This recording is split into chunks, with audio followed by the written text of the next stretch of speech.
कि same temperature, जैसे कि अभी टेम्परेचर जो है 21 डिग्री सेल्सियस, इस टेम्परेचर पे कोई चीज़ गैस है, कोई चीज़ लिक्विड है, कोई चीज़ सॉलिड है। क्यों? क्या रीज़न? कि सेम टेम्परेचर पे, टेम्परेचर क्या है? मूवमेंट। जहाँ भी टेम्परेचर है वहाँ पे मूवमेंट है, यानी इस टेम्परेचर पे आपका ये भी, इसका भी काइनेटिक एनर्जी सेम है जो इसके अंदर जिस चीज़ से बना है। जो यहाँ हवा है, हवा में क्या क्या है? ज़्यादातर नाइट्रोजन और ऑक्सीजन, वो भी मूव कर रहे हैं। उनका मूवमेंट आप सोच सकते हो कि क्योंकि गैस है, आप सोच रहे हो कि ऐसे ऐसे से मूव कर रहे हैं, ये भी मूव कर रहे हैं, ये भी सेम काइनेटिक एनर्जी पे। जो पानी है, पानी भी उस टेम्परेचर पे ठंडा हो गया, उसके अंदर भी वाटर मॉलिक्यूल्स भी है, वो भी मूव कर रहे हैं। यहाँ पे आप आइस रखोगे, नहीं आइस नहीं चलेगा, बिकॉज उसके लिए हमें टेम्परेचर और कम करना होगा, पर ये तो है नहीं। तो सेम टेम्परेचर पे भी चीज़ों के अलग अलग स्टेट्स होते हैं। क्यों? क्योंकि दूसरा फैक्टर है स्टेट्स ऑफ मैटर में हमने देखा था, एक तो टेम्परेचर फैक्टर होता है कि जो थर्मल फ्लक्चुएशंस है, थर्मल मूवमेंट है, और दूसरा होता है इंटरमॉलिक्यूलर इंटरेक्शंस। इसको ये सॉलिड रखता है, इसको ये लिक्विड रखता है, कोई इंटरेक्शन है जो ऐसा कर रहा है। तो आप इमेजिन करो गैस है, ये तो एक तरीके से आइडियल गैस जैसे बिहेव कर रहा है। यहाँ पे जो गैस है वो तो आइडियल गैस जैसे बिहेव कर रहा है, अगर मान लो रियल गैस जैसे भी बिहेव कर रहा हो, कोई बात नहीं, टेम्परेचर है, मूवमेंट है। इस टेम्परेचर पे मान लीजिए गैस का ऐसे ऐसे मूवमेंट है, ऐसे ऐसे इन द सेंस जितना तेजी से मैं हाथ हिला रहा हूँ उसको स्पीड समझना है, और मैं इसको कहीं भी हिला रहा हूँ बिकॉज जो मोशन है वो रैंडम है। आपको टेम्परेचर इमेजिन करने के लिए एक बहुत ही सिंपल टेक्निक, आप कभी मॉल में गए हैं जहाँ पे एक ग्लास बंद रहता है और बॉल्स कूदते रहते हैं? गए हो?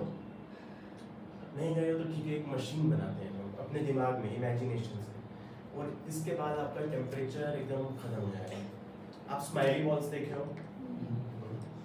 सो आप इमेजिन करो एक ग्लास, एक टैंक है, फिश टैंक है जैसे,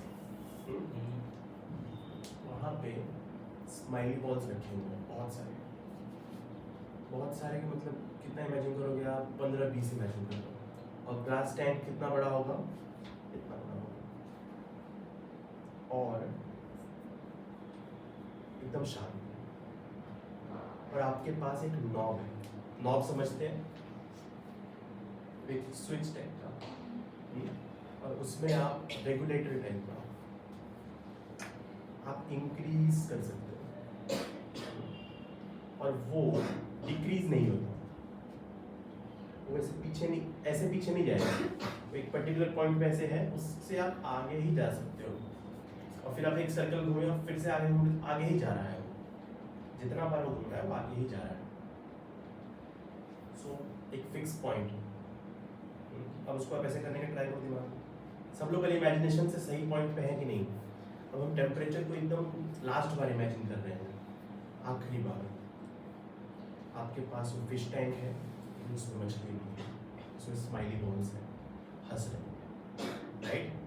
स्माइली बॉल्स हैं, हंस रहे हैं, उसमें है 15-20 है, एकदम शांत है वो, और बाहर से आपके पास एक बटन है, तो कवर्ड है, आपके पास एक बटन है, बटन को धीरे धीरे ऐसे इस साइड लेके जाना चाहिए, इस साइड नहीं होगा, बटन टूट जाएगा, बटन टूट जाएगा। टेम्परेचर का एक लिमिट है, लोअर लिमिट, वो है 0 केल्विन, जब मोशन लगभग एकदम ही खत्म हो जाता है। टेम्परेचर का एक लोअर लिमिट है 0 केल्विन, जब मोशन एकदम ही कंप्लीट हो जाता है, वो बॉल्स वैसे के वैसे ही है रखे हुए हैं। अब उससे कम टेम्परेचर कैसे हो सकता है? अब कोई चीज, टेम्परेचर मूवमेंट है, वहां मूवमेंट 0 है, 0 मूवमेंट से भी कम कैसे हो सकता है? नहीं हो सकता। तो टेम्परेचर का एक लोअर लिमिट है। इस नॉब वाले एग्जाम्पल जो इधर नहीं हो रहा है, जब वो रेस्ट पे है तब उधर नहीं होगा। टेम्परेचर का एक लोअर लिमिट है, हायर लिमिट हमें नहीं पता कितना है, हम बहुत अब मिलियंस ऑफ केल्विन्स भी हमने ऑब्जर्व किए हैं, मैंने नहीं खुद से, दूसरे लोगों ने किए होंगे। लोअर लिमिट 0 केल्विन, इससे नीचे नहीं जा सकता। इस पे टेम्परेचर इज मूवमेंट, यहाँ पे मूवमेंट ऑलमोस्ट स्टॉप्स। ऑलमोस्ट इसलिए लिख रहा हूँ क्योंकि यहाँ पे एक कॉम्प्लिकेशन है, वो कॉम्प्लिकेशन है हमारे हाइजेनबर्ग का कॉम्प्लिकेशन है। आपने स्ट्रक्चर ऑफ एटम में पढ़ा होगा हाइजेनबर्ग्स अनसर्टेनिटी प्रिंसिपल। वो कहता है कि अगर मैं कहूँ कि अतुल यहाँ पे है, तो मैं ये नहीं कह सकता कि अतुल कितने स्पीड से जा रहा है। अगर मैं बोल सकता हूँ कि ये सारे बॉल्स 0 केल्विन पे रेस्ट पे, कोई मूवमेंट नहीं, एक तरीके से आप बता दे रहे हो कि उसकी वेलोसिटी 0 है और वो यहीं पे रेस्ट पे जाएगा कहाँ? न्यूटन का क्या नियम है, जो चीज़ रेस्ट पे है वो रेस्ट पे रहेगी। हाइजेनबर्ग कहता है कि हो नहीं सकता, और ये होता भी नहीं। हल्का सा रैंडम मोशन होता है, हल्का सा, कि हाइजेनबर्ग अनसर्टेनिटी प्रिंसिपल वायलेट ना हो, वो हमेशा होता है। पर उस कॉम्प्लिकेशन को साइड में रख के हमारे लिए अब हम मान सकते हैं कि 0 केल्विन का मतलब क्या है, मूवमेंट ऑलमोस्ट स्टॉप्स। अब फिर से वही टैंक में आ जाओ, अंदर नहीं बाहर से। अब इस साइड हम नहीं कर सकते, इस साइड कर सकते हो, हल्का सा मूव करो। अब जैसे ही हल्का सा मूव किया, स्माइली बॉल्स उड़ने लगे, इस बॉल उड़ने लगे वहाँ पे। मान लीजिए वहाँ पे किसी ऐसा कोई मशीन बना सकते हैं, सिंपल मशीन है, जैसे ही आपने किया कोई एयर वहाँ से आने लगा और मूव करने लगा। एक थिंकिंग पैटर्न बता रहा हूँ बस। अब इमेजिन कर रहे हैं, मूव कर रहे हैं हम, धीरे धीरे मूव कर रहे हैं। अभी उतना आपने नहीं बढ़ाया कि बहुत सारे लोग ऊपर भी टच नहीं कर पा रहे होंगे अभी तक। और ऐसे आपने हल्का मूव किया, वो हल्का सा इधर हो रहे हो, इधर से रुक नहीं रहे हो, अब रुक नहीं सकते हो, मूव करेंगे ही, हल्का ही करेंगे। फिर नॉब बढ़ाया, ये नॉब बढ़ाना से मूवमेंट का बढ़ना, ये है टेम्परेचर। ये जो मूवमेंट है, आपने एकदम ऐसे नॉब किया, अब जो बॉल्स आप इमेजिन करो एकदम तड़ातड़ मूव कर रहे हैं, एकदम तेजी से मूव कर रहे हैं, हो रहा है इमेजिन, वही टेम्परेचर है। ये जो मूवमेंट है, मूवमेंट इज टेम्परेचर। आपका बॉडी का कोई टेम्परेचर है, आप कहीं भी कुछ भी टेम्परेचर देखते हो, आप जैसे ही टेम्परेचर सुनो, आपका बॉडी का टेम्परेचर कितना 37 डिग्री सेल्सियस है। इसका मतलब 37 यानी +273, 310 पहुंचे। तो 310 केल्विन के हिसाब से 3/2 पूरा जितने मॉलिक्यूल्स है अपने शरीर में गिन लो, करोड़ वर्गों kVt ऐसे करके कर लो। लेकिन उसको उसकी करने की जरूरत नहीं है, सोचो। अब पहले बात अप्लाई कर सकते नहीं कर सकते मुझे पता नहीं, पर इतना मुझे पता है कि टेम्परेचर और आपका काइनेटिक एनर्जी का सीधा रिलेशन वही है। आपको मैंने सेंड किया था एक छोटा सा फिल्म 9 मिनट का, जिसमें वो आदमी है छोटा होते जाता है, और जैसे ही वो छोटा होते जाता है, एकदम जब मॉलिक्यूल्स पे आता है, तब वहाँ से देखता है कि उधर से पानी का मॉलिक्यूल आ रहा है, उसको टक्कर लेने, वो बोलता है क्या हो गया, फिर इससे ऐसे बचता है तो उधर से आता है, तो उसे समझ में आता है हाँ इसी को टेम्परेचर क्या है। Temperature is movement. अब जैसे अगर टेम्परेचर मूवमेंट है तो उसका लोअर लिमिट हो सकता है कि मूवमेंट खत्म हो गया, वो 0 केल्विन, उसी को हम कहते हैं। लेकिन उसका हायर लिमिट हमें नहीं पता, अगर है भी नहीं भी है, अभी तक तो हम मानते हैं कि नहीं है, टेम्परेचर बढ़ता जाता है, लोअर लिमिट। लेकिन ये है टेम्परेचर का, और इसी टेम्परेचर, इसी इमेजिनेशन से ये गैस में आपने सुना। अब लिक्विड में क्या होगा, लिक्विड में जो मॉलिक्यूल्स हैं उनका भी टेम्परेचर का मतलब यही है, कोई दूसरा मतलब नहीं है, यही मतलब मोशन। इसका टेम्परेचर जो भी है, इसको मैं हीट करूँ हल्का, इसके अंदर के जो मॉलिक्यूल्स हैं ज़्यादा तेज़ी से मूव करेंगे, मैं और हीट करूँगी और तेज़ी से मूव करेंगे। लेकिन ये लिक्विड स्टेट है, ये लिक्विड स्टेट में है, इसका एक रीज़न है, इसमें हाइड्रोजन बॉन्डिंग है। इसमें से देखो मैं छू के हाइड्रोजन बॉन्ड तोड़ दूँ, छू के हाइड्रोजन में से टच करूँगा, टच करूँ तब हाइड्रोजन बॉन्ड टूट जाएगा, फिर से बन जाएगा। हाइड्रोजन बॉन्ड से अब मूवमेंट बढ़ाओगे, हाइड्रोजन बॉन्ड से एक तरीके से ग्लू, एक तरीके से वो धागा है जो इसको जोड़े रखा हुआ है। आप टेम्परेचर बढ़ा रहे हो, आप मूवमेंट बढ़ा रहे हो, जैसे कि हमने इमेजिन किया था कि दो मॉलिक्यूल समझ लीजिए उनके बीच में धागा है, वो धागा है, तो धागा अपने ऐसे मूव कर रहे हैं। अभी 21 डिग्री सेल्सियस पे पानी को आपने गर्म किया, वो ऐसे मूव कर रहे हैं। एक पर्टिकुलर पॉइंट पे धागा टूट जाएगा, धागा जब टूट जाएगा तो ये उड़ जाएगा, वेपराइज हो जाएगा। वही सॉलिड स्टेट में भी यही है। सॉलिड स्टेट में उसका क्या कंस्ट्रेंट है कि वो ऐसे उड़ नहीं सकता, तो वो क्या करता है, जब आप बाहर नहीं निकल सकते, जब आपके मन तब आप बाहर नहीं जाने देते, तो आप क्या करते हो, जो सॉलिड करता है वही करते हो। घर में बैठे ही इधर उधर घूमते रहते हो, फिरते रहते हो, अपने ही रूम में रह के ये गुस्साते रहते हो, चिढ़ते रहते हो, ये यही करता है। सॉलिड्स में बेटर होता है आप वाइब्रेशंस सोचिए, वाइब्रेशंस, वाइब्रेट होना समझते हैं।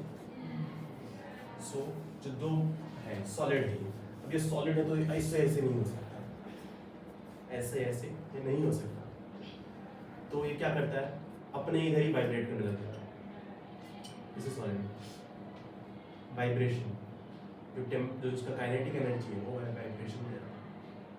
आप अगर टेम्परेचर बढ़ा रहे हो तो आप वाइब्रेशन बढ़ा रहे हो, टेम्परेचर कम कर रहे हो तो आप वाइब्रेशन कम कर रहे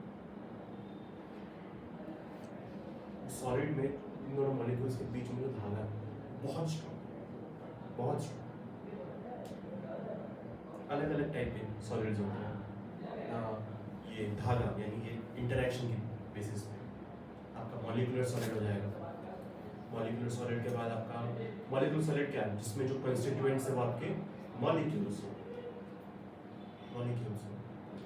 और फिर एक हो जाएगा मॉलिक्यूल्स में आपको कौन सा टाइप का इंटरेक्शन मिल जाएंगे, आपको मिल जाएंगे lander interactions, dispersion force, dipole dipole, dipole induced dipole, ये सारे मिल जाएंगे। जब ये खत्म हो जाएगा मॉलिक्यूलर वाला, तो फिर आप आयनिक ले लो। आयनिक के बीच में एक स्ट्रॉन्ग इलेक्ट्रोस्टैटिक फोर्स है, बहुत स्ट्रॉन्ग है, इतना स्ट्रॉन्ग है वो, बहुत स्ट्रॉन्ग फोर्स है। उस पर कोवलेंट बॉन्डेड आ जाएंगे, जो आपके डायमंड ग्रेफाइट वगैरह आ जाएगा, उसमें कोवलेंट बॉन्ड की ताकत से वो दोनों जुड़े हुए हैं, इसलिए वो सॉलिड स्टेट में है। आप अगर कोवलेंट बॉन्ड तोड़ सकते हो तो वो भी उड़ जाएंगे। आप गोल्ड को भी ऐसा कर सकते हो, गोल्ड का भी आप टेम्परेचर इंक्रीज करो तो हवा में आप गोल्ड बना सकते हो, वेपराइज कर सकते हो। मैंने चेक किया कितना 2600 सेल्सियस डिग्री सेल्सियस, इतना टेम्परेचर पे आप पहुंच जाओ तो आपके हवे में आप सांस लो, ये गोल्ड का। फिर जो डॉक्टर आपका ऑपरेशन करेगा वो अमीर हो जाएगा, आपके लंग्स से सारा गोल्ड निकाल देगा। कर सकते हैं, ये होते हैं इंटरेक्शंस। सो हम ये तो हो गए। उसके बाद जो सॉलिड स्टेट है, सॉलिड स्टेट में classification on the basis of interaction कौन से हो सकते हैं, मॉलिक्यूलर सॉलिड्स। अब जो नॉन पोलर वाले सॉलिड जैसे कि हीलियम हो गया, हीलियम को सॉलिड स्टेट में शायद नहीं है, मैंने चेक किया था, शायद नहीं है, क्योंकि वो लिक्विड स्टेट में आता है जब टेम्परेचर उसका 4 केल्विन होता है। तो सॉलिड स्टेट में कितना टेम्परेचर कम करेगा, 4 केल्विन से नीचे जाने के बाद उसको एक मार्जिन ऑफ है 3-4 ही तो बचा, बस उससे नीचे तो आप जा नहीं सकते।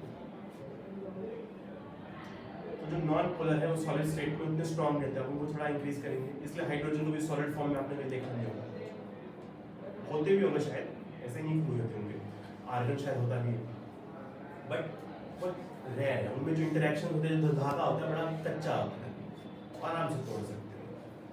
तो इसमें मॉलिक्यूलर सॉलिड्स आ जाएंगे। इसमें कौन से आ जाएंगे आपके? नॉन पोलर H2 या फिर हीलियम। उसके बाद पोलर आ जाएंगे। पोलर के बाद तो दो ही होंगे ना, नॉन पोलर और पोलर। एक हाइड्रोजन बॉन्डेड, इसका अलग ही कैटेगरी है शायद, हाइड्रोजन बॉन्डेड सॉलिड, जिसमें पानी आ जाएगा। हाइड्रोजन बॉन्डेड सॉलिड पानी, या सॉलिड बोला मैंने, आइस। आइस में एक जो ऑक्सीजन का मॉलिक्यूल है, तो एक जो वाटर मॉलिक्यूल है, वो 4 हाइड्रोजन बॉन्ड बनाता है सॉलिड स्टेट में। और जैसे ही आप टेम्परेचर बढ़ाते हो, टेम्परेचर बढ़ाने क्या मतलब है? मूवमेंट बढ़ाना। तो समझो एक है, चारों तरफ से घिरा हुआ है, धीरे धीरे एक एक धागा टूटेंगे। जब 100 डिग्री पे आ जाओगे, लगभग सब धागे टूटेंगे, उड़ जाएगा। मॉलिक्यूलर के बाद आयनिक, ये तो बहुत स्ट्रांग होता है। NaCl का सॉलिड जो हो जाएगा। इसमें सॉलिड स्टेट में तो ये बताना है, सॉलिड स्टेट में जो टेम्परेचर इंक्रीज करना है तो कहाँ जाएगा? Increase vibrations. वाइब्रेशंस आप इंक्रीज कर रहे हो बेसिकली। आयनिक, फिर कोवलेंट। कोवलेंट में कौन सा आ जाएगा? डायमंड आ जाएगा, ग्रेफाइट आ जाएगा, कोवलेंटली बॉन्डेड। एक और बहुत इंपॉर्टेंट, मेटालिक, मेटल्स। अब सबसे इसमें पक्का धागा, कच्चा धागा, सबसे पक्का धागा किसके पास है? सबसे पक्का धागा इन दोनों कैसे इसको कह सकते हैं शायद। उसके बाद ये और ये बीच का धागा, मेटल्स। इस पे सबसे ज्यादा पक्का धागा है।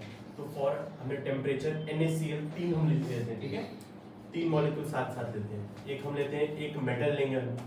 कौन सा मेटल लें? गोल्ड लेते हैं। ये सब हाइपोथेटिकल चल रहा है। गोल्ड लिए, एक हमने NaCl लिया, एक हमने डायमंड लिया। 2 मॉलिक्यूल्स को है ना, पहले में हम लोग एक एक करके रखेंगे और सेम टेम्परेचर इंक्रीज करेंगे। सेम टेम्परेचर इंक्रीज यानी सेम काइनेटिक एनर्जी हम इंक्रीज करेंगे। सबसे फर्स्ट हम करते हैं, पहले किसको? कच्चे धागे को, पक्के धागे को। किसको? कच्चे धागे को। कच्चा धागा कौन था इसमें? सबसे कच्चा लगभग यही मेटालिक कहते हैं, मेटालिक लेते हैं। सो 2 गोल्ड या आयरन, लोहा ले लेते हैं, लोहा। तो हमने सेम टेम्परेचर इंक्रीज किया है। मान लीजिए 2 डिग्री, 3 डिग्री, 1 डिग्री, जो दिमाग में है उसको ले लीजिए। हमने इंक्रीज किया। वो कहाँ जाएगा? तो पहले से इतना कुछ वाइब्रेट कर रहा होगा, वाइब्रेशंस में जाएगा। जो इसका धागा है वो स्ट्रॉन्ग है धागा, लेकिन इतना strong in sense of solid और in sense of liquid and gas. Strong in sense of liquid and gas. Gas और लिक्विड के मुकाबले स्ट्रॉन्ग धागा है। हाँ, सो वाइब्रेशन ऐसे था, वाइब्रेशन ऐसे ऐसे करने लगा। अब दूसरा लेते हैं कोवलेंट। हम इसमें मानेंगे कोवलेंट में सबसे स्ट्रॉन्ग आयनिक होता है, तो कोवलेंट का सेकंड रैंक वाला है। तो जैसे कि अगर जो मेटालिक में अगर इतना होगा तो कोवलेंट में ज्यादा है कम? ये जो धागा है स्ट्रॉन्ग है कोवलेंट में कम, तो एक टेम्परेचर सेम बढ़ा। और तीसरा आयनिक, उसमें और कम, for the same increase in temperature. So ये धागा बहुत इंपॉर्टेंट पार्ट है सॉलिड स्टेट में, ये कहानी। अब एक बहुत ही थर्मल एक्सपांशन का कॉन्सेप्ट। हम ज़्यादातर थर्मल एक्सपांशन आपको सब सोचते हो, आप लोग तो एक सोचते हो कि लेंथ है, रॉड है, एक टेम्परेचर इंक्रीज हुआ, रॉड का लेंथ इंक्रीज हुआ, इसलिए आप थोड़ा सॉलिड स्टेट का देख रहे हैं, क्या मतलब है उसका। सो अब आ जाओ फिर से PV इक्वल्स टू NiT, फिर से वो गैस है, सेम प्रेशर पे अगर आप टेम्परेचर इंक्रीज करोगे, अमाउंट चेंज नहीं कर रहा, वॉल्यूम चेंज कर सकते हो, क्या करना पड़ेगा? PV equal equals to N R T. P V equals to N R. Pressure आप चेंज नहीं कर सकते, एक कांस्टेंट एन आर कांस्टेंट। आपने टेम्परेचर इंक्रीज किया तो वॉल्यूम क्या होगा? इंक्रीज होगा, डायरेक्टली प्रोपोर्शनल है। वॉल्यूम इंक्रीज होने का मतलब एक बड़ा रूम में हमें चाहिए रहेगा, एक बड़ा रूम हमें चाहिए रहेगा, वॉल्यूम इंक्रीज होगी। सो गैस में एक तरीके से मुझे बताओ, क्या ये एक्सपांशन नहीं है? क्या ये थर्मल एक्सपांशन नहीं है? एक कोई गैस है, वो एक पर्टिकुलर रूम में है, वैसे गैस तो पूरा वॉल्यूम ले लेगी, बट अगर इस टाइप से हम सिमुलेट कर पाए कि हमने मान लीजिए कि बाहर में ही किसी तरीके से हम देख सकते हैं कितना वो वॉल्यूम ले रही है, कोई तरीका है हमारे पास, हमने टेम्परेचर इंक्रीज किया, उनका मूवमेंट इंक्रीज हुआ और वो बड़ा स्पेस उन्होंने लिया। इनिशियली वो जिस स्पेस में रहेगी उससे वो ज़्यादा स्पेस में डाले, वो क्या हो गया? एक्सपांशन हुआ। और क्यों हुआ? टेम्परेचर इंक्रीज करने पे, यानी वो थर्मल एक्सपांशन हुआ। गैस में आप ऐसे सोच सकते हो। अब लिक्विड में सोचो, लिक्विड में थर्मल एक्सपांशन इसमें नहीं, अब थर्मोमीटर में। थर्मोमीटर में जब इनिशियली दूसरा रहता है, उसके बाद आप क्या करते हो? आपको बुखार होता है, फिर जब निकालते हैं तब उसका लेवल कहाँ रहता है? ज़्यादा रहता है लेवल। क्या हुआ? टेम्परेचर आपका जो बॉडी का बड़ा टेम्परेचर है, उस टेम्परेचर पे वो आया और वो एक्सपांड किया। लिक्विड में थर्मल एक्सपांशन ऐसे आप देख सकते हो। वहाँ पे बेसिकली क्या हुआ? आपका टेम्परेचर बढ़ा, तो जो मोशन है वहाँ का मोशन बढ़ा और वो एक दूसरे से दूर दूर जाना चाहते हैं। जितना ज़्यादा टेम्परेचर उतना ज़्यादा दूर जाना चाहते हैं एक दूसरे से। जितना ज़्यादा मोशन हो गया ना, इससे जितना ज़्यादा टेम्परेचर उतना ज़्यादा वो उसका लेंथ होता है थर्मोमीटर का। कम टेम्परेचर है कम होगा उसका लेंथ। अब सॉलिड में आप आ जाएंगे। सॉलिड में आपने टेम्परेचर इंक्रीज किया, ठीक है, ये ज़्यादा मूव नहीं कर सकते, ये हल्का हल्का तो कर ही सकते हैं ना। हल्का जैसे कि धागा हल्का स्ट्रेच तो कर सकते हैं ना।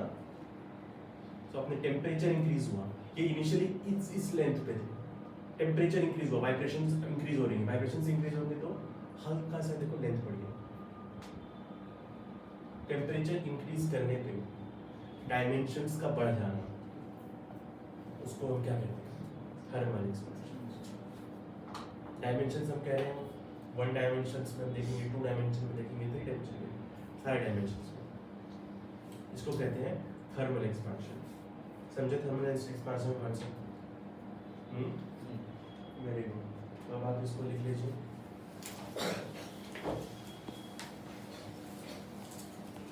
अब इसके बाद